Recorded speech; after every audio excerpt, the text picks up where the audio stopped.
Hello officers. आज हम लोग अपने पॉलिटी के लेक्चर सीरीज में जो टॉपिक करने जा रहे हैं उसका नाम है सिटीजनशिप। देखो, ये टॉपिक अपने आप में बहुत ही ज्यादा कंफ्यूजिंग है। हर एक एस्पिरेंट को इस टॉपिक में प्रॉब्लम हुई है, और प्रॉब्लम इसलिए हुई है क्योंकि कभी वो समझ के पढ़ना ही नहीं चाहे। हमेशा वो लक्ष्मीकांत खोल के बैठ गए हैं, उन्होंने डेट इतना सारा दिया हुआ है, इतनी सारी चीजें उसमें लिखी गई है, कभी समझ ही नहीं आएगा। आज का जो मोटिव है मेरा वो यही है कि सिटीजनशिप को पॉलिटी का सबसे इजी टॉपिक बनाना है, जहाँ पे हम लोग जहाँ पे ज्यादातर लोग कंफ्यूज हो जाते हैं, वहां पे आपको कंफ्यूज नहीं होना है।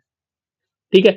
तो देखो, कॉन्स्टिट्यूशन में जो सिटीजनशिप से रिलेटेड आर्टिकल्स हैं, वो बेसिकली आर्टिकल 5 to 11 है। ठीक है?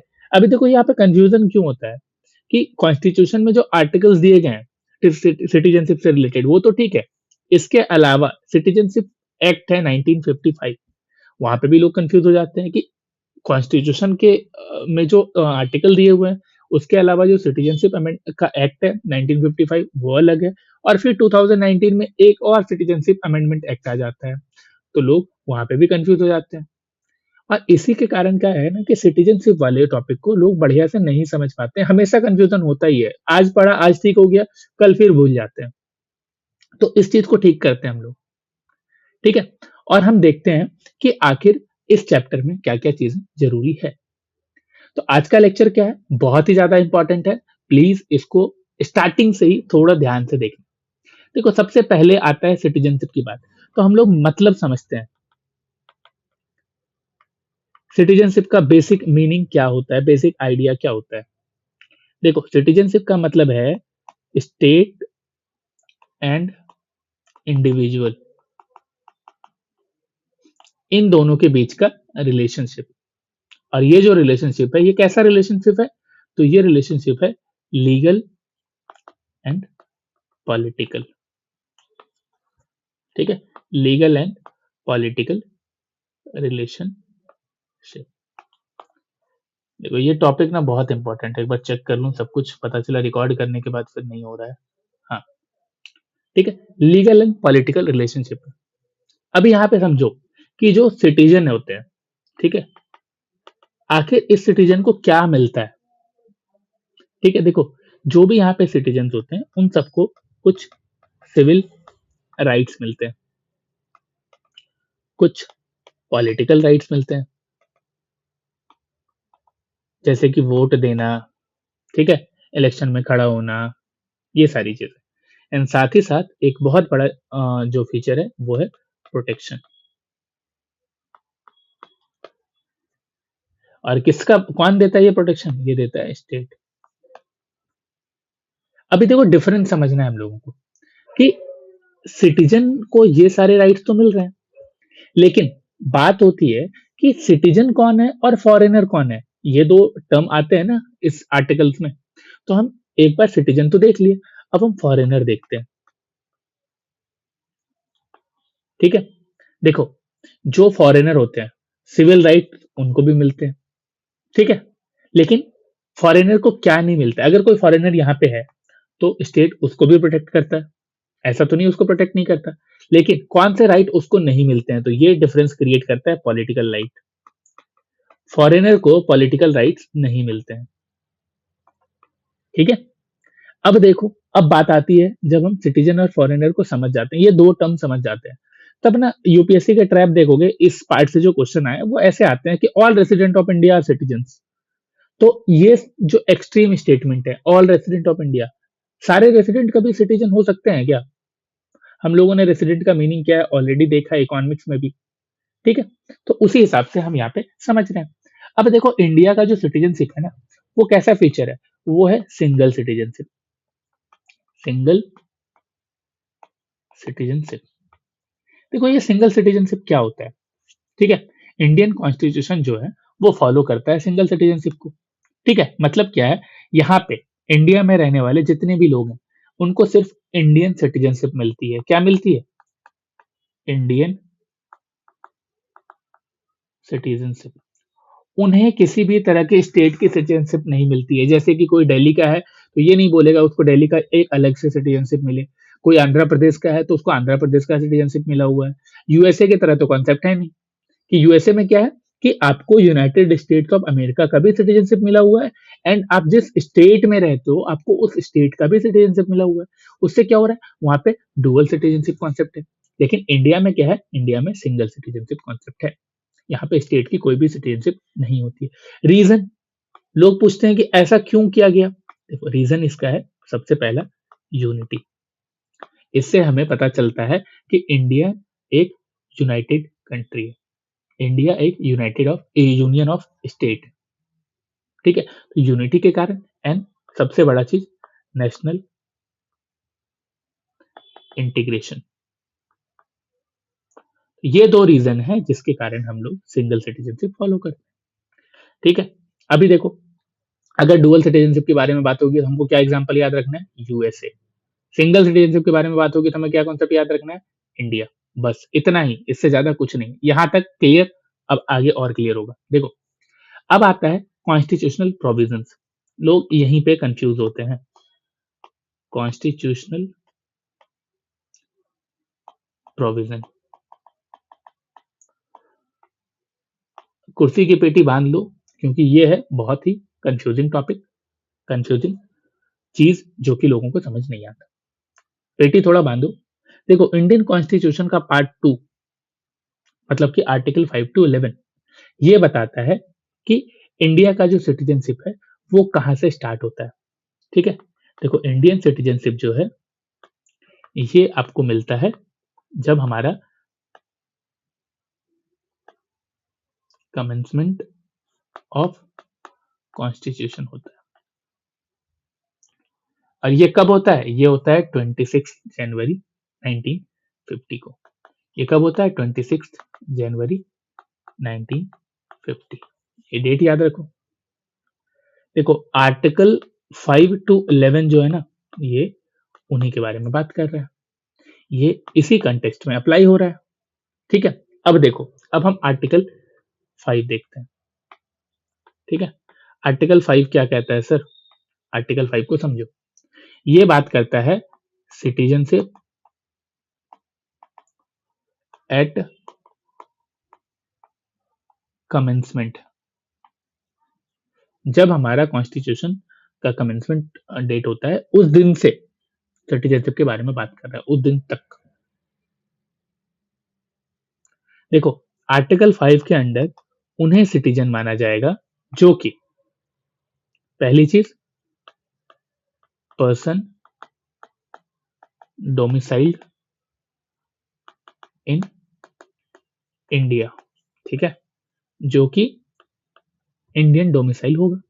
एंड सिर्फ इतना ही नहीं, इसके साथ सप्लीमेंट्री, क्या है सप्लीमेंट्री, या तो वो बॉर्न इन इंडिया होना चाहिए, या तो वो उनके जो पेरेंट है वो बॉर्न इन इंडिया होना चाहिए। बस जितना बता रहे हैं ना इतना ही दिमाग में रखना, इससे ज्यादा मत रखना, कंफ्यूज हो जाओगे।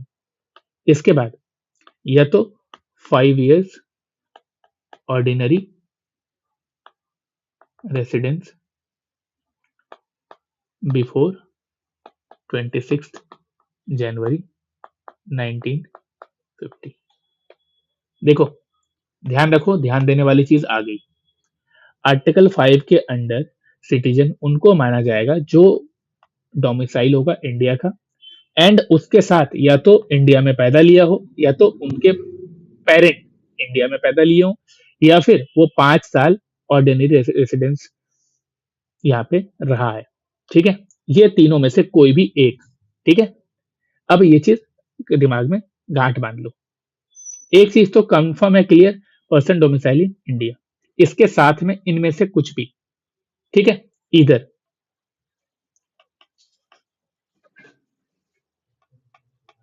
इधर ऑफ देम, इन सब में से कोई भी एक चीज फुलफिल करता हूं, ठीक है।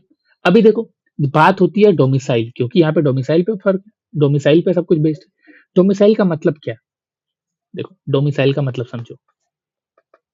डोमिसाइल, इसका मतलब होता है परमानेंट इंटेंशन टू रिसाइड, ठीक है। उसका जो इंटेंशन है वो परमानेंट रेसिडेंट का हो, ठीक है, वो यहाँ पे रहना चाहता हो। अगर कोई टेम्पररी यहाँ पे रह रहा है, ठीक है, और टेम्पररी यहाँ पे रहना चाहता है, तो ये कोई होटल तो है नहीं कि टेम्पररी स्टे के लिए आ गए हो, तो ये चीज वैलिड नहीं, ठीक है। तो डोमिसाइल का मतलब रेसिडेंसी नहीं होता है, परमानेंट इंटेंशन होता है, ठीक है। चलो ये तो क्लियर है। ये क्या था, आर्टिकल 5 क्या बोलता है, सिर्फ इतना ही बोलता है, सिटीजन एट कमेंसमेंट, ठीक है, उस टाइम पे कौन कौन सिटीजन माना जाएगा। फिर बात आती है आर्टिकल 6 की। आर्टिकल 6 क्या बोलता है सर, एक रील वायरल हो रहा था ना, अमेरिका क्या बोलता है वाला, बस वैसे ही। आर्टिकल 6 क्या बोलता है, ये बात करता है migrant from Pakistan to India. देख रहे हो, migrant from Pakistan to India, एक एक वर्ड पे फोकस करना है। अब ये जो आर्टिकल 6 है वो कहाँ पे अप्लाई हो रहा है, वो वहां पे अप्लाई हो रहा है जब पाकिस्तान से कोई इंडिया माइग्रेट कर रहा है, ठीक है। तो आर्टिकल 6 उन पे अप्लाई होता है जो कि पाकिस्तान से इंडिया माइग्रेट करने वाले लोग हैं, ठीक है। अब देखो यहाँ पे ना केस बनाओ, यहाँ पे दो केस बनते हैं। क्या, एक केस बनता है बिफोर 19th जुलाई 1940, ठीक है। इसके बाद एक केस बनता है आफ्टर 19th जुलाई 1948। सर ये 19 जुलाई क्यों लिया जा रहा है, आखिर क्या रीजन है, तो समझो, ये जो 19 जुलाई है ना, 19 जुलाई 1948, ये वो डेट था जिस दिन, तो यहाँ पे लिख देते हैं 19 जुलाई 1948, ये वो डेट था जिस दिन इंडिया में परमिट सिस्टम शुरू हो जाता है। परमिट सिस्टम क्या होता है कि 19 जुलाई 1948 को भारत सरकार ने परमिट सिस्टम लागू कर दिया था। इसका मतलब होता है इस डेट के बाद से पाकिस्तान से इंडिया आने वाले लोग, ठीक है, या तो इंडिया से पाकिस्तान जाने वाले लोग, इसके लिए वैलिड परमिट या फिर पासपोर्ट चाहिए होता है, ठीक है।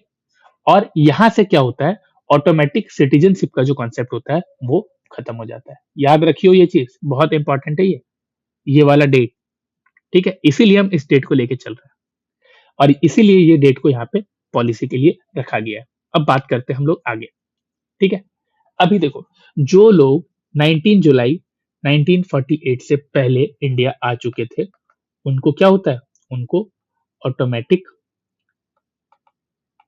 सिटीजनशिप दे दी गई।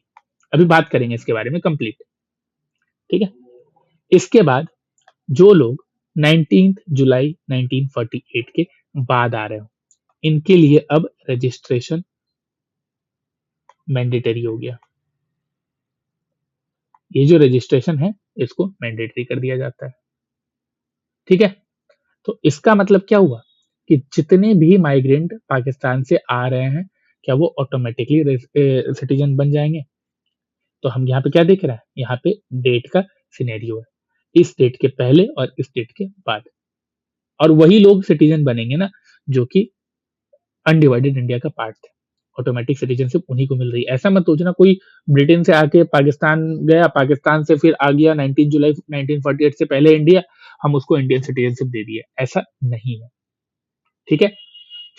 ये चीज क्लियर हो गया कि पाकिस्तान से आने वाले माइग्रेंट 19 जुलाई 1948 से पहले ये सब को ऑटोमेटिक सिटीजनशिप मिल जा रही है, और 19 जुलाई 1948 के बाद आने वाले लोगों के लिए रजिस्ट्रेशन मैंडेटरी कर दिया गया।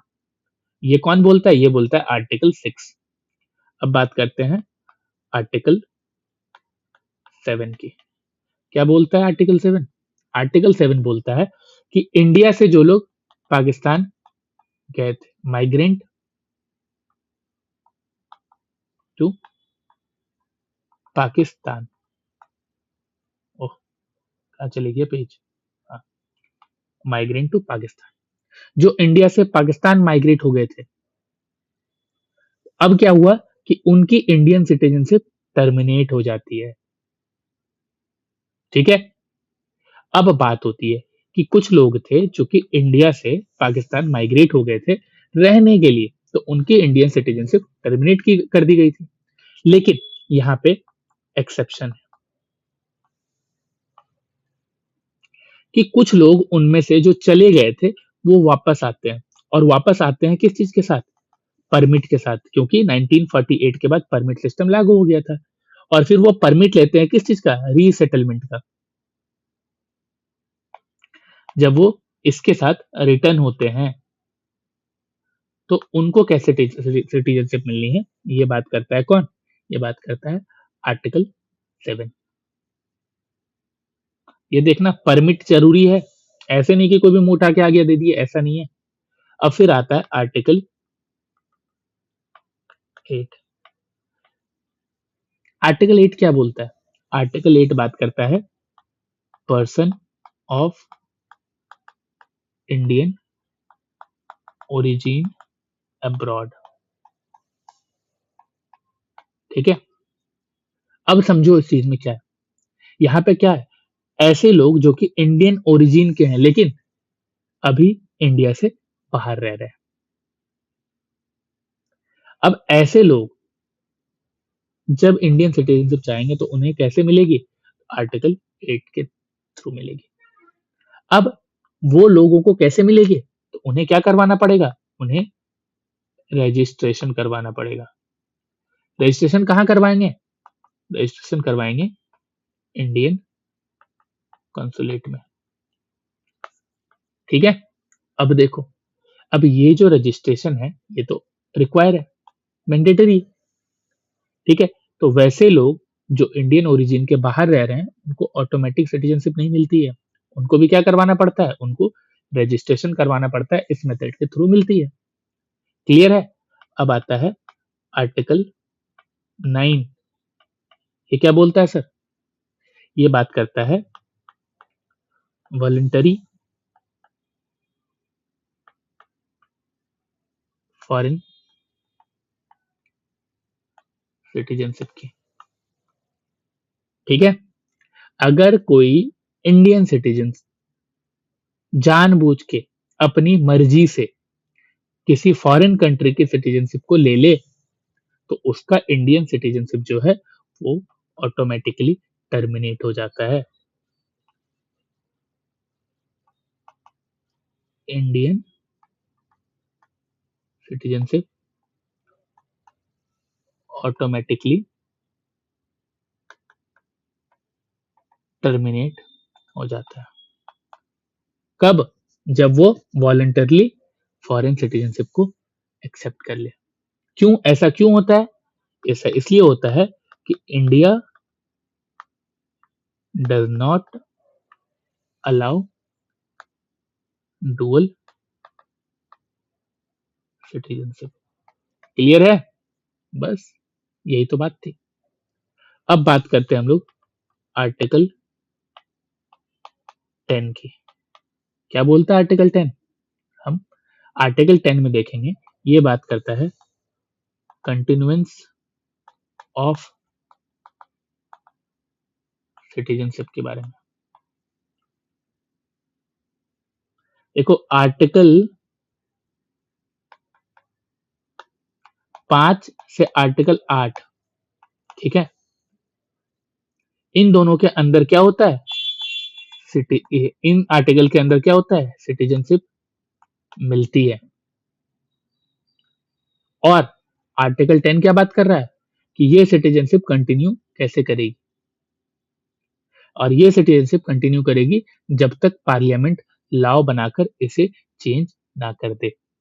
ध्यान रखना, ये कब तक कंटिन्यू करेगी? जब तक पार्लियामेंट लॉ चेंज ना कर दे। क्लियर है? ये कौन बताता है? ये बताता है आर्टिकल 10। अब आती है बात आर्टिकल 11 की, जो कि सबसे ज्यादा इंपॉर्टेंट और कंफ्यूजिंग है। क्या है ये? ये है पावर ऑफ पार्लियामेंट। ठीक है, पावर ऑफ पार्लियामेंट, यहाँ पे हम बात करते हैं पार्लियामेंट के पावर की, किस चीज में? सिटीजन अक्वायर करने में, सिटीजन टर्मिनेट करने में और सिटीजन को रेगुलेट करने में। किस चीज में? देखो, power of parliament in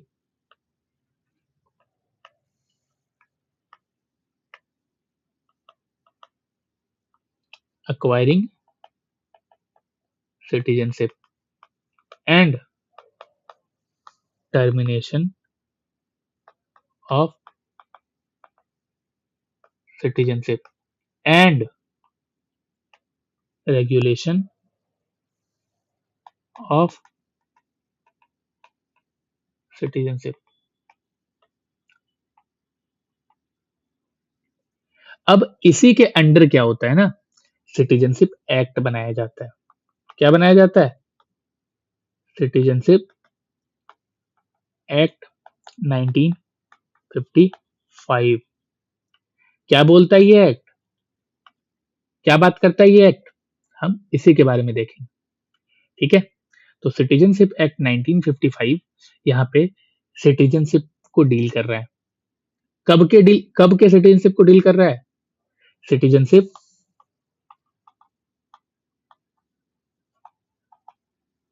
after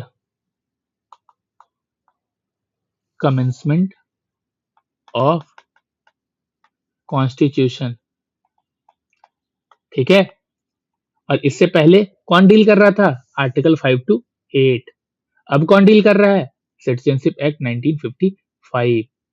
अभी देखो, इस एक्ट के थ्रू 5 मोड दिए गए हैं, किस चीज के? सिटीजनशिप को अक्वायर करने के। क्या क्या है वो मोड? पहला मोड, सिटीजनशिप बाय बर्थ, ठीक है। अब देखो, ये रूल क्यों बनाया गया होगा, क्या रीजन होंगे, अब हम लोग यहाँ पे बात करेंगे।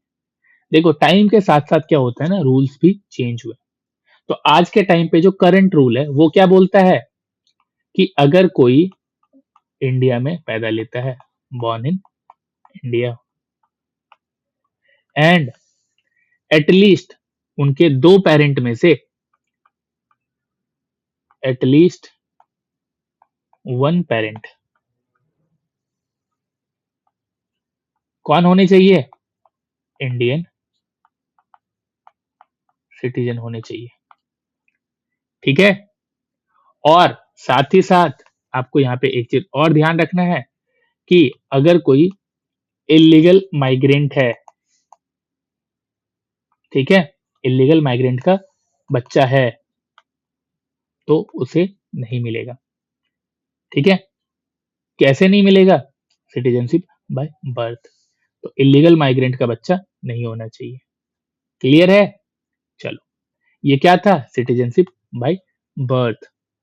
अब हम लोग देखेंगे दूसरा, क्या है दूसरा मोड? Citizenship by decent. इसका मतलब क्या होता है? देखो, इसका मतलब ये होता है कि आप क्या कर रहे हो, इंडिया के बाहर पैदा लियो, बॉर्न आउटसाइड इंडिया, ठीक है। लेकिन क्या है कि आपके एटलीस्ट 1 पेरेंट इंडियन है, ठीक है, और इंडियन सिटीजन है, क्लियर है। और क्या, इस चीज के लिए आपको रजिस्ट्रेशन जरूरी है, ठीक है। अब इसमें कंडीशंस भी हैं कुछ कुछ, हम ज्यादा डिटेल में कंडीशंस पे नहीं जा रहे हैं, ठीक है। बस इतना ध्यान रखना है कि रजिस्ट्रेशन रिक्वायर्ड है। और क्या है? इसके बाद आता है तीसरा, सिटीजनशिप बाय रजिस्ट्रेशन। रजिस्ट्रेशन के थ्रू सिटीजनशिप कैसे मिल रहा है? देखो, यहाँ पे क्या है कि रजिस्ट्रेशन के थ्रू तब मिलता है जब आप पर्सन ऑफ इंडियन ओरिजिन हैं, ठीक है? और क्या है? और क्या फीचर होने चाहिए? या तो आपकी शादी हो जाए किसी इंडियन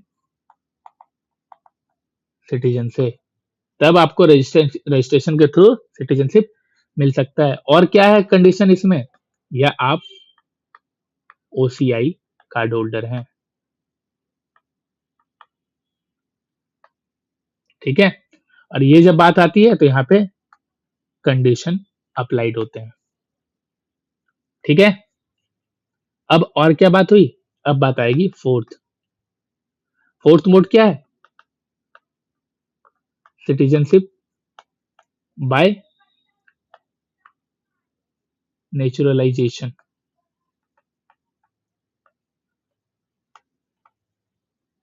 यहाँ पे क्या होता है? ये जो चीज है नेचुरलाइजेशन, ये होता है फॉरेनर के लिए, ठीक है?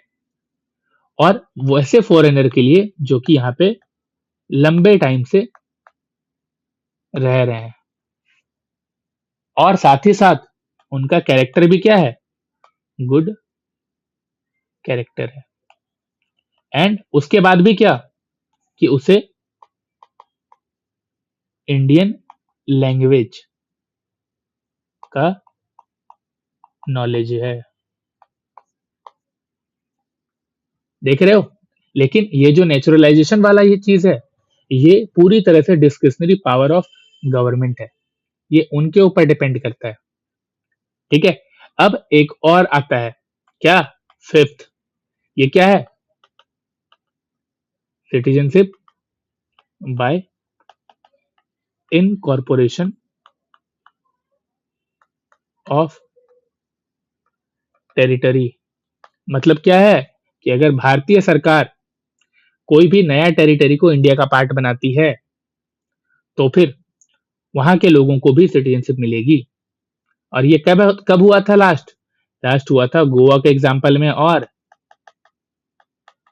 सिक्किम के एग्जाम्पल में, ठीक है? जब इंडिया ने क्या किया, उस टेरिटरी को अक्वायर किया, उस टेरिटरी को इनकॉर्पोरेट किया, तो उसके साथ साथ वहां के सिटीजन्स को भी इंडियन सिटीजनशिप मिल गई।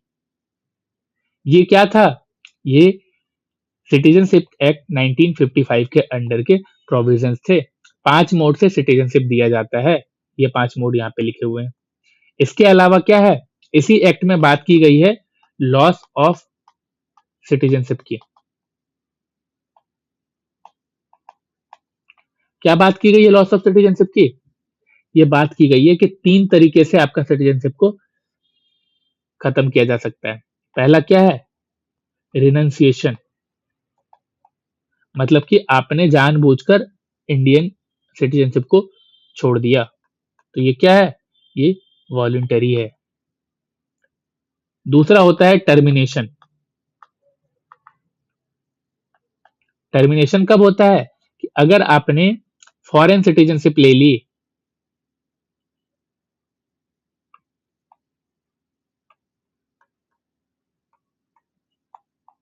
सिटीजनशिप ले ली, तो आपकी इंडियन सिटीजनशिप टर्मिनेट की जाएगी। इसके अलावा क्या है? तीसरा,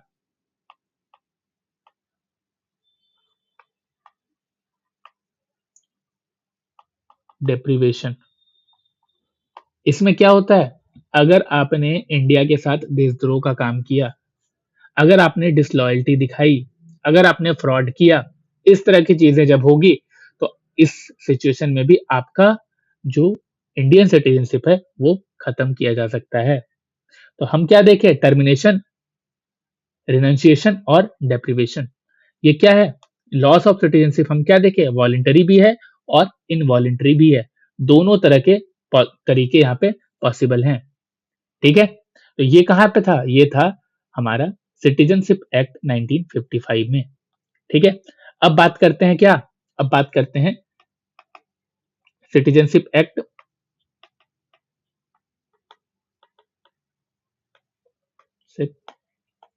एक्ट 2019। इसको सिटीजनशिप अमेंडमेंट एक्ट भी कहते हैं। आखिर ये एक्ट क्यों आया था? जैसे कि ये एक्ट हमने देखा कि 1955 क्यों आया था? क्योंकि कॉन्स्टिट्यूशन के कमेंसमेंट के बाद सिटीजनशिप का कैसा क्या करना है, उसके लिए आया था ये एक्ट। अब हम देख रहे हैं 2019 का एक्ट। ये एक्ट क्यों आया था? क्या रीज़न होंगे? ये देखो, सबसे पहले समझो, ये एक्ट जब आया था ना, तो इंडिया में लगातार 2 से 3 साल तक सिर्फ प्रोटेस्ट चला था। बहुत ही ज़्यादा एक कॉन्फ्लिक्टरी कह लो, ठीक है? अब ये ऐसा क्यों था? ये इतना ज़्यादा सेंसिटिव क्यों था? देखो समझो, एक बात आपको क्लियर कर देते हैं कि सिटीजनशिप एक्ट 2019 जो है, ये सिटीजनशिप लेता नहीं है। यहाँ पे लॉस ऑफ सिटीजनशिप के बारे में बात नहीं की गई है। यहाँ पे क्या बात की गई है? सिर्फ देने की, ठीक है? कि कैसे प्रोवाइड किया जा सकता है, इसके बारे में बात नहीं की गई है, ठीक है? तो देखो, सिटीजनशिप अमेंडमेंट एक्ट जो है, ठीक है, यहाँ पे लिख ही देते हैं, नहीं तो फिर बोलोगे आप लोग कि सर खाली सिटीजनशिप एक्ट लिख रहे हो आप। तो सिटीजनशिप अमेंडमेंट एक्ट 2019 है, ये क्या करता है? ये एक्ट 1955 के एक्ट में से चीज़ों को डिलीट कर रहा है। मतलब चीज़ों को डिलीट नहीं कर रहा है, उसमें एक्सेप्शन दे रहा है। देखो, 1955 के एक्ट में जो इल्लीगल माइग्रेंट का बात किया गया था ना, इसी चीज़ पे यहाँ पे बात होती है। इल्लीगल माइग्रेंट के डेफिनेशन में, ठीक है? इल्लीगल माइग्रेंट के सॉरी कॉल आ गया था। इल्लीगल माइग्रेंट के डेफिनेशन में यहाँ पे एक्सेप्शन दिए जाते हैं, ठीक है? नेशन में एक्सेप्शन दिए जाते हैं। और ये एक्सेप्शन कैसा होता है? किनको दिया जाता है? ये चीज़ आपको जानना है यहाँ पे।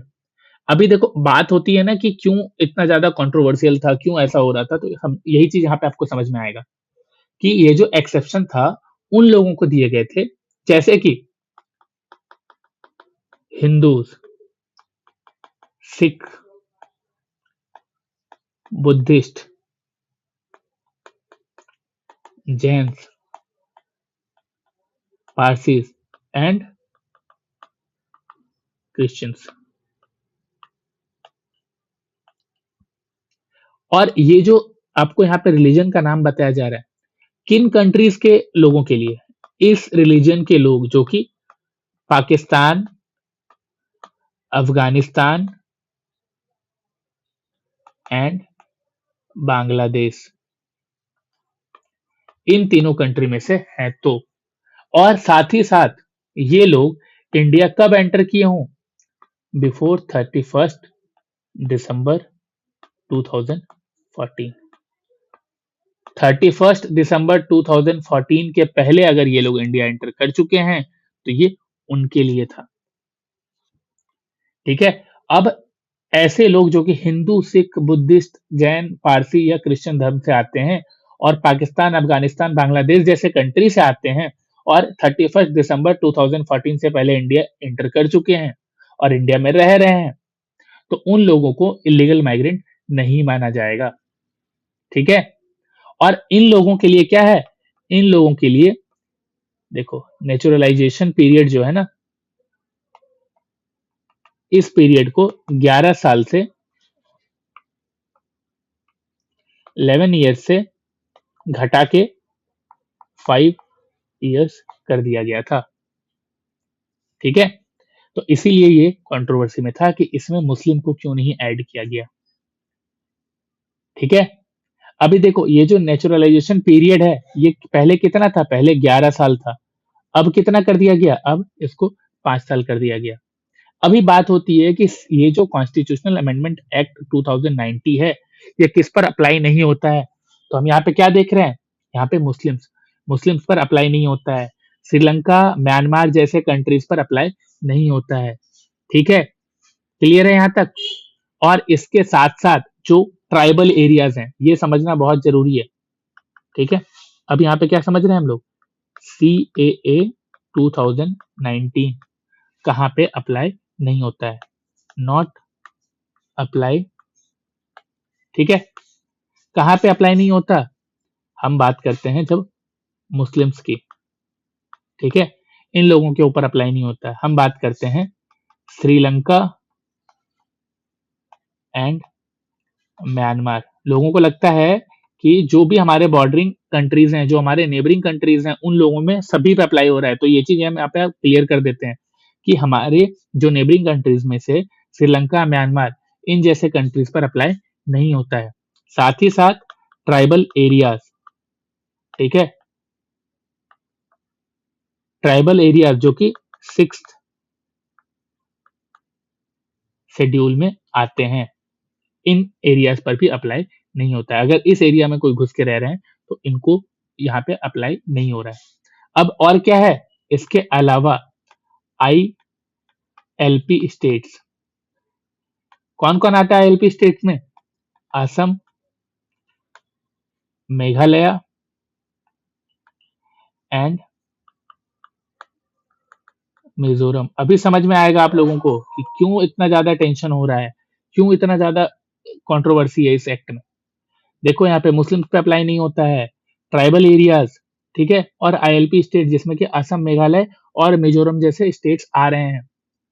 देखो यहाँ पे जो कॉन्स्टिट्यूशनल अमेंडमेंट एक्ट 2019 है, ये क्या हो रहा है, सिर्फ और सिर्फ उन लोगों पे अप्लाई हो रहा है जो कि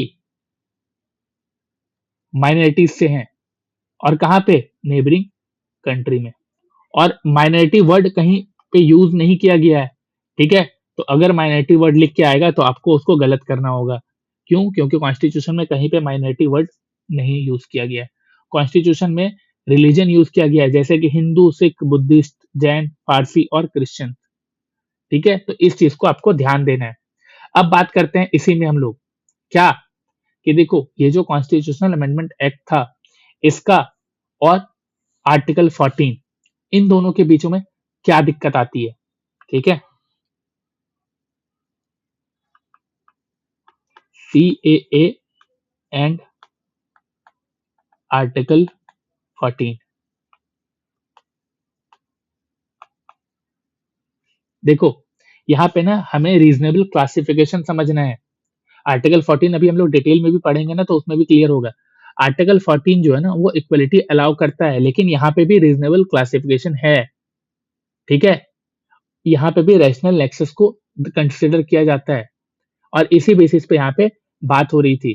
तो गवर्नमेंट इस चीज में आर्गुमेंट देता है कि रिलीजियस प्रोसिक्यूशन जो है वो इन कंट्रीज में माइनॉरिटीज के साथ हो रहा था, ठीक है। और इसमें नाम किसका किसका डाला गया, इसमें नाम डाला गया स्पेसिफिक नेबरिंग इस्लामिक स्टेट, जो कि है पाकिस्तान, अफगानिस्तान और बांग्लादेश, ठीक है। तो इसी चीज को आपको यहाँ पे क्लियर रखना है। वैसे ये तो मेंस का पार्ट है, यहाँ पे नहीं आने वाला है, बट हमें ये चीज समझना है, ठीक है। तो इसीलिए क्या है कि हमारे जो 2019 का एक्ट है उसमें जो भी चीजें दी गई है, उसे इसी कारण से दी गई है, ठीक है। और यहाँ पे ना कॉन्स्टिट्यूशनलिटी के बारे में पता चलेगा कब, जब सुप्रीम कोर्ट की तरफ से फाइनल डिसीजन आएगा इस मैटर पे, तब, ठीक है। इसीलिए हम लोग इस चीज को अभी ओपिनियन की तरह ही लेके चलते हैं, अभी इस पे ज्यादा दिमाग नहीं लगाते हैं, ठीक है। अभी क्या है कि यहाँ पे ना दो चीज के बारे में आ जाती है बात, जब हम लोग 2019 के बारे में पढ़ते हैं। क्या है? CAA and NRC। ये यहाँ पे आपको बस कॉन्सेप्चुअल क्लैरिटी के लिए कि ये दोनों चीजें अलग अलग है। CAA बात करता है सिटीजनशिप देने की,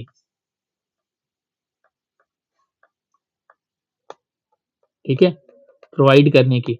लेकिन जो NRC है वो क्या करता है, वो सिटीजनशिप वेरीफाई करने की बात करता है, ठीक है। तो इसीलिए इन दोनों में आप फंसना मत। अभी देखो ये चीज समझ में आ गया। अब इसके बाद एक और चीज समझो सिटीजनशिप से, वो क्या है? OCI, ठीक है, ओवरसीज सिटीजन ऑफ इंडिया, ठीक है। अब इसके बारे में क्या समझना है? OCI क्या है? ये कोई सिटीजनशिप है? नहीं, ये सिटीजनशिप नहीं है। ये क्या है? ये स्पेशल स्टेटस है, ठीक है। ये क्या है? ये स्पेशल स्टेटस है। यहाँ पे क्या होता है, इनके पास राइट्स होते हैं। कैसे राइट्स होते हैं? कि वो यहाँ पर वीजा फ्री एंट्री कर सकते हैं, इंडिया में एंटर कर सकते हैं विदाउट वीजा के, एंड साथ ही साथ इंडिया में सर्टेन इकोनॉमिक राइट को एंटरटेन कर सकते हैं। ठीक है, सर्टेन इकोनॉमिक राइट को एंटरटेन कर सकते हैं, लेकिन इन्हीं लोगों के साथ इन्हें क्या किस तरह की राइट्स नहीं मिलती है? No right. किस तरह की राइट नहीं मिलेगी? तो पॉलिटिकल राइट। ठीक है, पॉलिटिकल राइट्स। कैसी पॉलिटिकल राइट्स? जैसे कि वोट देना, जैसे कि इलेक्शन लड़ना। इस तरह की राइट्स इनके पास नहीं होते हैं, और ना ही ये किसी भी तरह के कॉन्स्टिट्यूशनल पोस्ट पर बैठ सकते हैं। क्लियर है? तो ये है ओसीआई के साथ, ओवरसीज सिटीजन ऑफ इंडिया। बस इतना ही था सिटीजनशिप में, इससे ज्यादा कुछ नहीं है। इतना कर लेते हो तो प्रीलिम्स के सारे क्वेश्चन सॉल्व हो जाएंगे, कोई भी क्वेश्चन नहीं बचेगा, कहीं पे भी कंफ्यूज नहीं होगे। लेकिन वही अगर आप इसको डिटेल में बहुत डीप में जाके पढ़ने जाओगे, कंफ्यूजन होगी, और फिर ये कंफ्यूजन आपको बेसिक सा क्वेश्चन भी गलत करवा देगा। सिटीजनशिप टॉपिक ना तब कंफ्यूजिंग होता है जब हम इसको इस तरह से नहीं देखते हैं, हम इसे इस तरह से नहीं पढ़ते हैं। हम क्या देखें कि कॉन्स्टिट्यूशन क्या बात कर रहा है, आर्टिकल 5 टू 11। फिर क्या हो रहा है, सिटीजनशिप एक्ट 1955।